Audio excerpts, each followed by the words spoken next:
세상의 권력이라고 하는 것이 참 허무하다는 걸 이집트를 보면서 느낍니다. 옛날에 세상을 호령하던 바로 왕의 자리가 어찌 보면 이집트 대통령의 자리일 텐데 요즘에 와서 보면 큰 소리 치다가 내려앉는 그런 초라한 모습을 봅니다. 이게 결국 세상의 권력이라고 하는 허무입니다. 우리가 세상의 것으로는 큰 소리 칠 수 없지만은 하나님께 주시는 은혜로 강건하고 또 굳세게 은혜를 받들어서 주님께 영광이 되어야 될 것입니다. 우리가 스스로 뭘 해결해 볼 수 있다고 할 때는 우리 스스로를 의지하고 세상을 의지하게 됩니다. 그러나 우리의 힘이 미치지 못하게 될 때 그때는 드디어 하나님을 의지하게 되는데 바울 사도는 자신의 경험 속에서 이런 고백을 오늘 하고 있는 것을 봅니다. 바울 사도는 자신의 죽음의 위기에서 겨우 빠져나올 만큼 아시아에서 당했던 견디기 힘든 모든 어려움을 극복하면서도 하나님의 긍휼과 구원의 역사를 의지할 수밖에 없었던 사실을 돌아봅니다. 이렇게 연약함 때문에 사람은 더욱 하나님의 능력을 의지할 수밖에 없다는 그런 고백을 능력의 사도인 바울 사도가 주고 있다는데 의미가 있습니다. 바울 사도를 비롯한 하나님의 종들은 지금까지의 삶이 하나님의 인도가 없었다면 감당할 수 없었을 것이라는 경험을 고백합니다. 저 역시 그렇습니다. 현재와 미래도 역시 성도들의 기도와 협력으로 위기와 절망에서 건지실 것이기 때문에 기도로 자신을 도울 것을 고린도 교우들에게 당부하고 있는 것을 읽습니다. 믿음의 사람들이 장래에 대한 확신은 언제나 자신에게 있지 않고 하나님께 있음을 고백하면서 자신의 지혜나 명철이 아니라 하나님의 은혜를 따라 행하기 위해 어떤 경우에도 서로가 진실함과 신뢰로 의지해야 함을 당부하고 있습니다. 믿음의 사람들을 세상은 절대로 좋아하지 않습니다. 앞에서도 말씀을 드린 바 있지만은 주님께서 빛이시고 진리이신 사실이 세상 사람들에게 존경과 사랑을 받는 이유가 되지 못하는 것은 자신들이 어둠에 속해 있기 때문에 빛으로 나오는 것을 기뻐하지 않기 때문이라고 예수님께서 직접 증거하신 바 있습니다.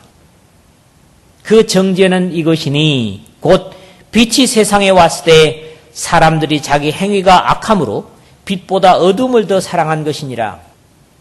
요한복음 3장 19절에서 그렇게 말씀을 하십니다. 특히 마지막 시대가 가까울수록 위기에 처하게 되는 하나님의 백성들에게 세상은 절대로 도움을 주지 않을 것입니다. 1세기만 해도 복음의 시초였기 때문에 카타콤 같은 로마의 지하 무덤에 살면서 신앙을 지킨 주님의 백성들을 당시에는 착하고 선한 사람들이 곡식을 주기도 하고 도왔던 것은 그들을 도와줌으로써 자신들이 그들의 믿는 신들의 도움을 받을 수 있다는 다신교적인 생각들에서 그렇게 했고 또 복음의 시초였기 때문에 그것이 가능했습니다. 그러나 땅끝까지 복음이 갈수록 하나님의 진리를 가지는 것들이 결국 사람들에게 환영받을 수도 없고 도움받을 수 없다고 하는 사실을 우리는 각오해야만 할 것입니다. 이 역사가 종말을 향해 갈수록 믿음의 사람들은 진실하게 행한다고 할지라도 환영받기 어려울 것입니다.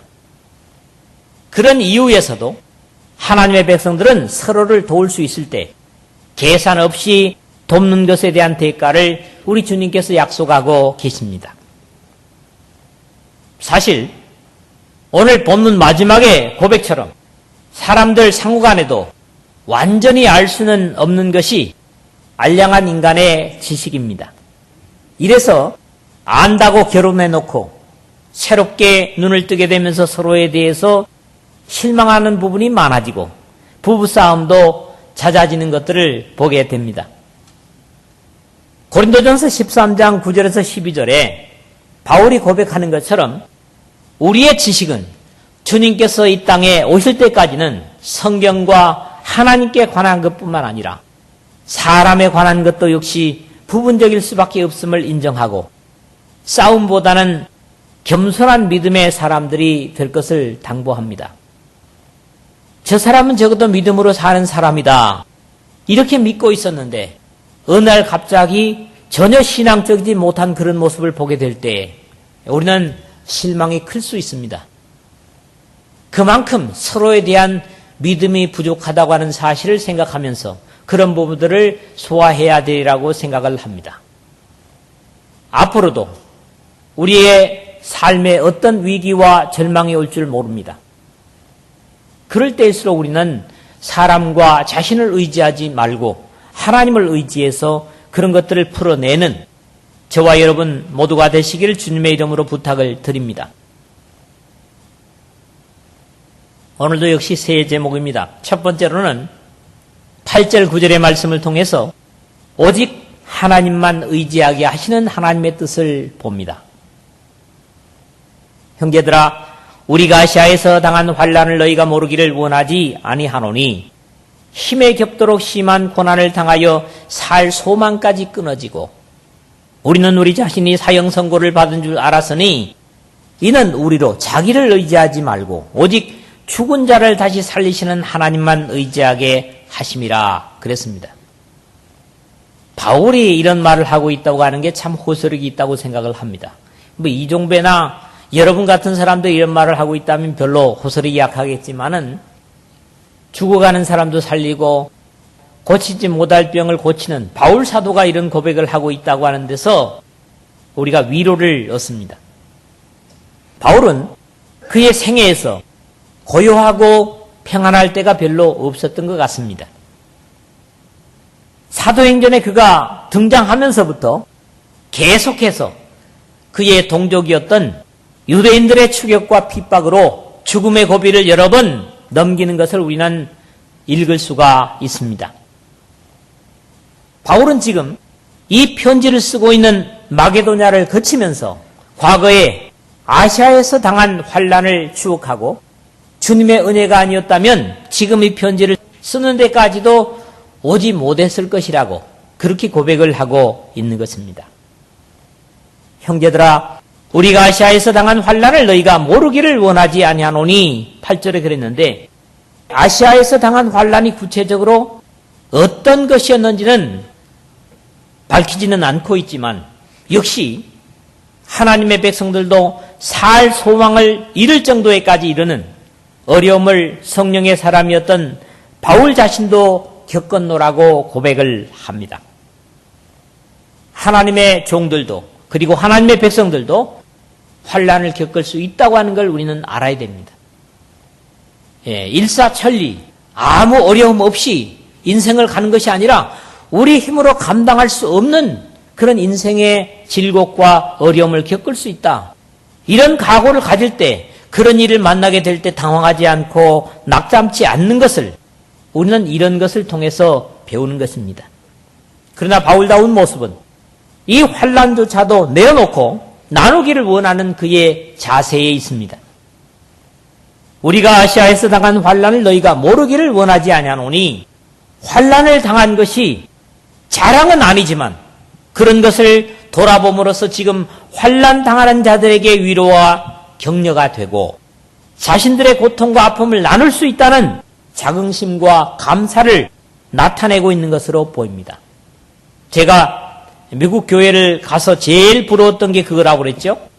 예배 시간에나 언제나 모임 시간에 어려운 사람들의 환난을 먼저 받아서 함께 기도하고 그리고 말씀을 나누는 그런 모습들이 너무나 부러웠습니다. 오늘 우리는 우리가 당하고 있는 곤란이나 어려움을 그것이 마치 죄 때문에 그런 것으로 생각하고 쉬쉬하는 그런 것들은 진정한 나눔이 되지 못하는 것이라고 하는 것을 생각을 할 수 있습니다.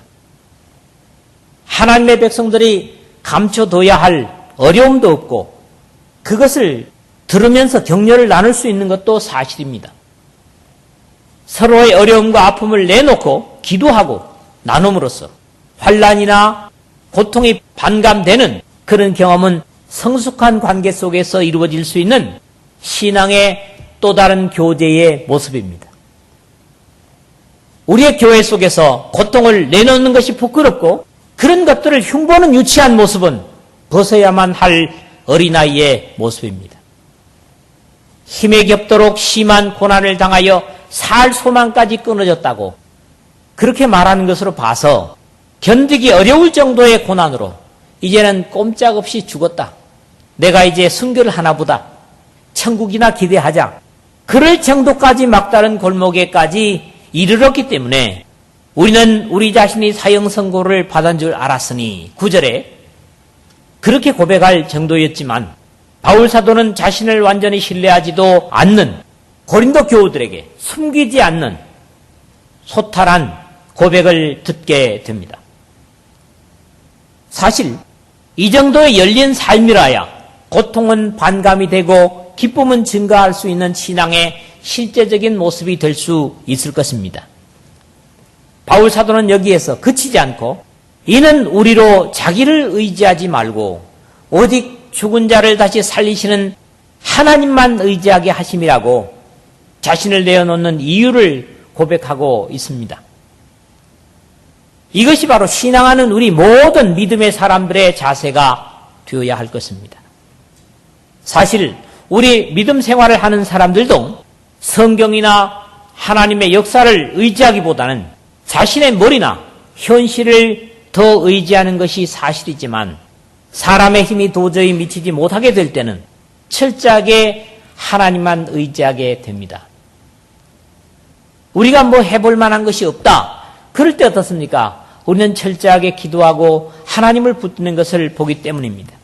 오늘도 우리 스스로가 감당하지 못할 환난이나 어려움이 있다면 그것은 바로 이는 우리로 자기를 의지하지 말고 오직 죽은 자를 살리시는 하나님만 의지하게 하심이라는 사실을 의식하고 믿고 고백하는 여러분 모두가 되시기를 주님의 이름으로 부탁을 드립니다.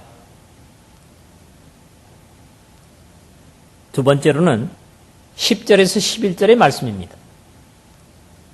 그가 이같이 큰 사망에서 우리를 건지셨고 또 건지실 것이며 이후에도 건지시기를 그에게 바라노라. 너희도 우리를 위하여 간구함으로 도우라. 이는 우리가 많은 사람의 기도로 얻은 은사로 말미암아 많은 사람이 우리를 위하여 감사하게 하려 함이라 그랬습니다. 많은 사람의 기도로 얻은 은사로 통해서 또 다른 많은 사람들에게 기쁨을 나눠줄 수 있다고 하는 그런 고백이죠. 이 아시아에서 바울이 당한 그 환난이 아마 뒤에서 계속 같은 얘기를 하는 것으로 봐서 대단히 힘겹고 견디기 어려운 그런 경험이었던 것 같습니다. 이같이 큰 사망에서 우리를 건지셨다. 그렇게 말씀을 하는 것으로 봐서 말이죠. 그럼에도 이 두 번째 단락은 더 진보된 신앙적 권면과 고백을 우리가 배우게 됩니다. 이런 우리 모두의 고백은 과거나 현재와 미래의 한순간에 그치는 것이 아니라 우리의 삶이 지속되는 한 끊임없이 지속됨을 고백하는 모습입니다. 그가 이같이 큰 사망에서 우리를 건지셨고 또 건지실 것이며 이후에도 건지시기를 그에게 바라노라. 과거와 현재와 미래가 하나님의 능력에 있다고 하는 사실을 고백하고 있습니다. 여기에 주님의 은혜와 은혜의 과거, 현재의 미래가 있습니다. 건지셨고 또 건지실 것이며 이후에도 건지시기를 그에게 바라노라. 우리는 과거에 하나님께서 우리의 삶을 절망과 고통에서 건지신 것에 대한 확신을 가지고 현재에 닥치는 어려움도 이룰 것을 믿음의 눈으로 보고 미래에도 같은 역사를 이루실 것을 기대하게 됩니다. 이게 뭡니까? 전천후 믿음입니다. 과거에 이렇게 해오신 하나님이기 때문에 현재도 이렇게 하실 것이고 미래에도 이럴 것이다. 이게 뭡니까? 죽은 하나님이라면 그럴 수가 없죠. 이 세상이 생기기 전부터 이 세상이 끝날 때까지 살아계신 하나님이시기 때문에 우리의 믿음 생활은 과거와 현재와 미래가 하나님의 장중에 붙잡혀 있다는 사실을 고백하고 또 기대할 수 있는 것이죠. 이러한 확신이 예수 그리스도는 어제나 오늘이나 영원토록 동일하시니라. 히브리서 13장 8절에 어제나 오늘이나 영원토록 동일하신 예수님, 그런 분이시기 때문에 우리는 그 동일한 분에게 우리의 삶을 기꺼이 맡기는 것이고, 그는 변함도 없으시고 회전하는 그림자도 없으시니라. 역시 야고보서 2장 17절에 같은 고백을 가능케 합니다. 때로는 우리가 죽음의 문턱에까지 가는 한이 있어도 아직 죽음에 이르지 않은 것은 생명의 고난을 가지신 주님께서 우리가 육신 속에서 할 일이 남아있기 때문임을 고백할 수 있어야 합니다. 우리가 의로워서나 착해서가 아니라 내가 아직 살 수 있는 것은 하나님께서 그래도 나에게 아직 바라시는 것이 있구나. 이런 고백으로 살아있음을 감사하고 또 의지할 수 있는 그런 믿음이 되어야 될 것 같습니다. 우리의 삶의 길이는 어둠의 권세자인 마귀가 가지고 있는 것이 아니라 우리 생명의 아버지신 하나님께서 지고 계심을 잊지 않는 여러분들이 되시기를 바랍니다. 그러나 이런 일에도 서로의 도움이 나눠지게 되는데 너희도 우리를 위하여 간구함으로 도우라. 바울 사도가 하나님의 도움이면 완벽하고 부족함이 없음에도 불구하고 자기를 아직도 신뢰하지 못하는 고린도 교우들에게까지 우리를 도우라. 간구함으로 도우라. 이런 부탁을 하고 있다는 것입니다. 성도들 상호 간의 기도의 효력이 적지 아니함을 고백하는 것입니다. 여기서 특히 나를 위하여가 아니라 우리를 위하여 간구함으로 도우라 한 것입니다. 오늘날 우리도 같은 원리를 나누고 누려야 합니다. 아무리 신령한 사람일지라도 그 사람 개인의 일이 아니라 교회 공동체를 위한 하나님의 백성들의 호소가 능력을 나타내게 되는 것입니다. 한 사람의 인생의 목적보다도 우리 공동의 목적이 더 크고 위대하기 때문입니다. 이는 우리가 많은 사람의 기도로 얻은 은사로 말미암아 많은 사람이 우리를 위하여 감사하게 하려 함이라 그랬는데요. 많은 사람의 기도로 얻은 은사는 또 다른 많은 사람들로 하여금 감사하게 하는 순환의 흐름이 반복되는 것을 바울은 우리에게 고백하고 있습니다. 그렇습니다. 주님의 백성들의 환난과 고통은 하나님과 그의 사람들과 더불어 소화하고 해결해 가는 것을 배우는 것입니다. 나 혼자 해결할 것이 아니라 우리가 해결하는 것이고 거기에 하나님께서 해결하시는 그런 공통의 과제의 해결을 보는 것입니다. 하나님의 종들이나 일꾼들은 많은 사람의 기도로 은사를 얻게 되고 그 은사를 뜻에 합당하게 사용함으로써 많은 사람이 그 은사를 인하여 감사하게 되는 복의 교통과 은혜의 나눔이 원활하게 나눠질 때 교회는 더 많은 감사를 할 수 있게 될 것입니다. 지난주에도 말씀을 다 전하고 났는데 우리 박성은 형제가 메시지를 녹음한 것을 주면서 이렇게 얘기해요. 컴퓨터가 다운이 됐는데 아마 3분의 1은 녹음이 안 됐을 겁니다. 이러더라고. 근데 진짜 3분의 1이 녹음이 안 됐어요. 근데 인터넷에서 저를 통한 메시지를 기다리는 사람들이 있단 말이죠. 그렇기 때문에 그것을 이제 제 책상에 앞에 놓고 또 3분의 1을 이렇게 녹음을 했습니다. 근데 여러분들 한번 들어보세요. 제 혼자 한 그 메시지하고 뒤에 여러분하고 같이 한 메시지가 얼마나 차이가 나는지 몰라요. 그러니까 아무리 유능한 설교자일지라도 혼자서는 설교 못합니다. 바로 나누는 교통이 있을 때 박진감이 있고 성령이 함께 하시는 그런 위력을 맛볼 수가 있는 거예요. 이런 입장에서 늘 고백하는 것은 제 혼자 말씀을 앞에 전하는 게 아니고 여러분이 함께 여기서 전한다고 하는 사실을 고백할 수 있는 데서 이렇게 나눔의 귀중성을 생각하게 됩니다. 세 번째로 12절에서 14절입니다. 바울 사도는 여기서 육체의 지혜대로 하지 않는다. 그런 고백을 합니다. 우리가 세상에서 특별히 너희에 대하여 하나님의 거룩함과 진실함으로 행하되 육체의 지혜로 하지 아니하고 하나님의 은혜로 행함은 우리 양심이 증거하는 바니 이것이 우리의 자랑이라. 오직 너희가 읽고 아는 것 외에 우리가 다른 것을 쓰지 아니하노니 너희가 완전히 알기를 내가 바라는 것은 너희가 우리를 부분적으로 알았으나 우리 주 예수님의 날에는 너희가 우리의 자랑이 되고 우리가 너희의 자랑이 되는 그것이라. 그렇게 기록을 하고 있죠. 바울의 이 마지막 고백은 성도들 간의 교제가 얼마나 귀하고 조심성을 필요로 하는가를 다시금 일깨워 줍니다.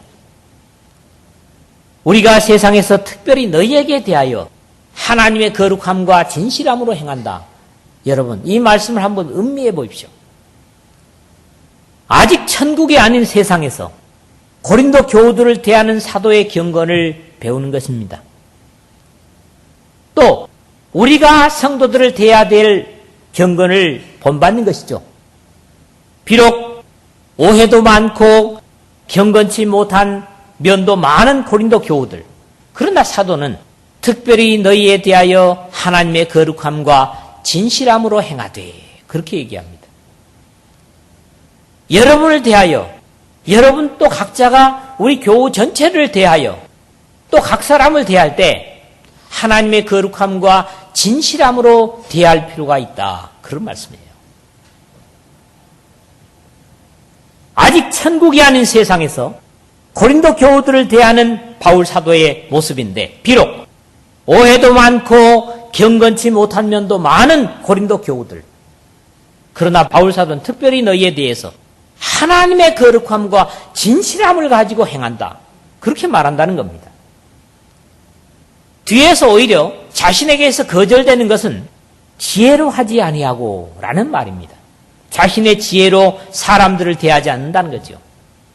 대상이 어떠하든지 하나님의 성령과 말씀으로 사는 사람은 사람의 관계로 생각하지 않고 하나님의 백성으로 대하는 것입니다. 사실 이러한 자세가 자신에게 경성하게 하고 하나님께서도 기뻐하시는 모습이 될 것입니다. 대상의 반응에 관계없이 다만 그가 주님의 몸된 교회에 속해 있다는 사실로 세상의 처세술이 아닌 하늘의 예우로 대할 때 주님께서 복을 주시고 더 화평케 하시고 복되게 하실 것입니다. 그러한 자긍심이 바로 하나님의 은혜로 행함은 우리의 양심이 증언하는 바니 이것이 우리의 자랑이라 그렇게 증거할 수 있을 것입니다. 세상에는 이런 말이 있죠. 가는 말이 고와야 오는 말이 곱다. 이것은 세상의 지혜의 말이고 세상의 원리의 말로서 상대의 반응에 낙담하지 않고 하나님의 거룩함으로 대하는 모두가 될 때 교회는 벌써 세상과 다른 모습이 될 것입니다. 세상의 원리가 똑같이 통하는, 네가 극하니까 나도 극하지, 이게 아니란 말이죠. 상대가 어떤 반응으로 나오든 나는 하나님의 입장에서 반응하는, 이게 뭐라고요? 교회라고. 그런데 그렇지 못하면 가는 말이 고와야 오는 말이 곱다. 이게 틀린 말은 아니지만 세상 속에서 이치라는 겁니다. 심지어 고린도 교우들 중에는 바울의 반대자들의 논리에 따라서 바울의 편지가 진실치 못하다는 비판까지 하고 있는 입장에서 바울은 자신의 편지가 드러난 것 외에는 다른 의도가 전혀 숨겨져 있지 않다는 것을 분명히 그리고 진실하게 고백하고 있습니다. 여러분, 제가 드리는 말씀 위에 어떤 복선을 깔고 있다, 이렇게 생각하면 그렇게 생각하는 사람이 사실 불쌍한 겁니다. 가련한 거죠. 하나님의 종은 진실하게 자신을 내놓을 필요가 있고 그리고 그것을 계산 없이 들을 수 있는 그런 서로의 관계가 돼야 돼요. 그런데 저 말을 하는데 저 뒤에 뭐가 있을까? 이렇게 계산하고 있으면 어때요? 듣는 사람도 불쌍한 것이고 말하는 사람도 불쌍한 겁니다. 하나님의 백성들 관계에서는 절대 그렇게 돼서는 안 돼요. 단순하고 순수한 교제 속에서의 서로를 확신할 수 있는 그런 모습이 필요하다는 겁니다. 바울은 자신의 편지가 드러난 것 외에 다른 의도가 전혀 숨겨져 있지 않다는 것을 분명히 그리고 진실하게 고백하고 있다는 겁니다. 오직 너희가 읽고 아는 것 외에 우리가 다른 것을 쓰지 아니하노니 너희가 완전히 알기를 내가 바라는 것은 너희가 우리를 부분적으로 알았으나 우리 주 예수님의 날에는 너희가 우리의 자랑이 되고 우리가 너희의 자랑이 되는 그것이라. 13절 14절에 그렇게 고백을 하고 있습니다. 때로 서로의 오해가 풀리지 못하고 서로를 이해하는 것이 부분적일지라도 우리 주 예수 그리스도의 다시 오시는 날에는 서로의 진실을 보다 분명히 알게 될 것이라는 어찌 보면 바울 사도의 서글픈 고백입니다. 이것은 어찌 보면 현실에 그런 서로의 교제가 되지 못하기 때문에 그런 미래를 기대하는 바울의 안타까운 고백이 들어있다 하는 것도 우리가 생각할 수 있습니다.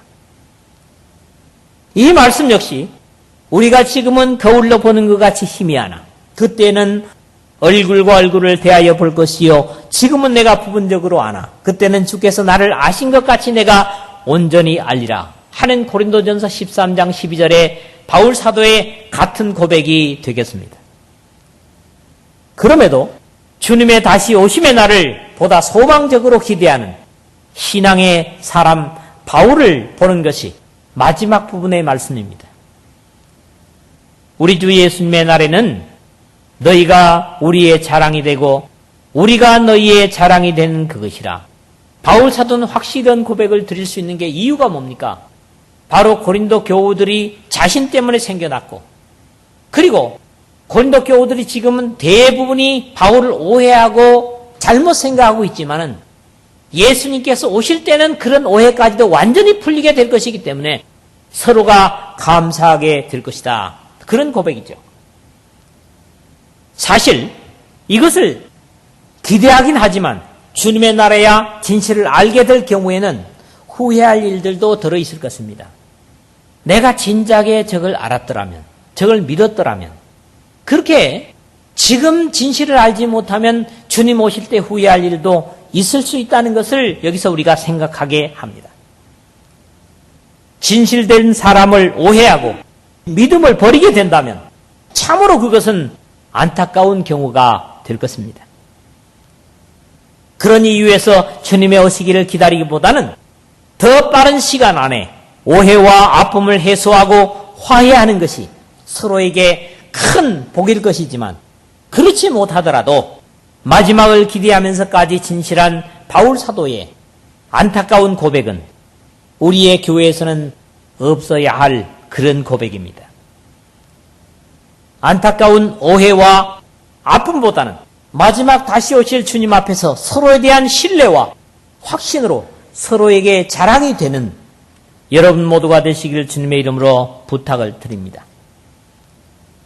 오늘도 우리 스스로 감당하지 못할 환난이나 어려움이 있다면 내 힘으로 우리 힘으로 감당할 수 없는 어려움이 있다면 그것은 바로 이는 우리로 자기를 의지하지 말고 오직 죽은 자를 다시 살리시는 하나님만 의지하게 하심이라는 이런 사실을 여러분들이 기억하시기를 바랍니다.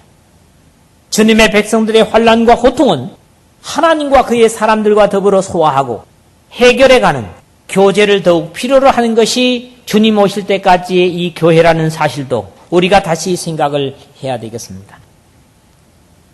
주님께서 이 땅에 다시 오실 때 서로가 자랑이 되고 영광이 될 수 있는 아름다운 관계를 주님 오실 때뿐만 아니라 현실에서부터 나눠가고 또 서로 교제해가는 그런 이 말씀과 함께하는 여러분 모두가 되시길 주님의 이름으로 부탁을 드립니다.